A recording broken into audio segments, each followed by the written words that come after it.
ആളുകൾ പലരും ദുആ ചെയ്യുന്നില്ല. എന്താ കാരണം? ഞാൻ എത്ര കാലമായി ദുആ ചെയ്യുന്നു. ചില ആളുകൾ വർഷങ്ങൾ ദുആ ചെയ്തിട്ടാണ് അങ്ങനെ പറയാറുള്ളത്, എന്നാൽ പോലും പാടില്ല. എന്നാൽ വേറെ ചില ആളുകൾ ഒരു ദിവസം 2 ദിവസം ദുആ ചെയ്തിട്ട് ഉത്തരം കിട്ടിയിട്ടില്ലെങ്കിൽ അവർ ദുആ ഉപേക്ഷിക്കുന്നു. അപ്പോൾ അവരുടെ മനസ്സിൽ ഒരേ ഒരു ഹിമ്മത്തേ ഉള്ളൂ, ഞാൻ എന്താണോ പറയുന്നത് അത് അള്ളാഹു അപ്പോൾ ചെയ്തു തരണം. ആ ഒരു ചിന്ത നമുക്ക് ഉണ്ടാവാൻ പാടില്ല. ദുആ ഇബാദത്താണ്. അതുകൊണ്ടാണ് നബി സല്ലല്ലാഹു അലൈഹി വസല്ലം പറഞ്ഞത്, ചിലപ്പോൾ നിങ്ങൾ ചോദിച്ചത് തന്നെ അള്ളാഹു തരും, ചിലപ്പോൾ തത്തുല്യമായ ഒരു ഷർറിനെ നിങ്ങളിൽ നിന്ന് നീക്കും. നമ്മളറിയില്ല, ഒരു ഷർറിനെ അള്ളാഹു നീക്കിയിട്ടുണ്ടാകും. നമ്മൾ വിചാരിച്ചതായിരിക്കില്ല ഈ ദുആ കൊണ്ട് കിട്ടിയിട്ടുണ്ടാവുക. അത് രണ്ടാമത്തതാണ്.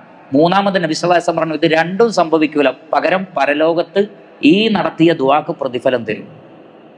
ഒരു ഷർറിനെ തടഞ്ഞിട്ടുണ്ടാവില്ല, ചോദിച്ചത് കിട്ടിയിട്ടുണ്ടാവില്ല, പക്ഷെ അവിടെ ദുആ വേസ്റ്റ് ആയോ? ഇല്ല. പിന്നെയോ പരലോകത്ത് അതിന് പ്രതിഫലം തരും.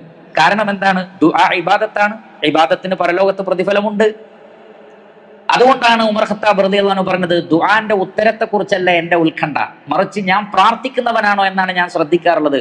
അതുകൊണ്ട് എന്റെ ഹിമ്മത്ത് പ്രാർത്ഥനയാണ് എന്ന് പറഞ്ഞാൽ നിരന്തരമായ പ്രാർത്ഥന.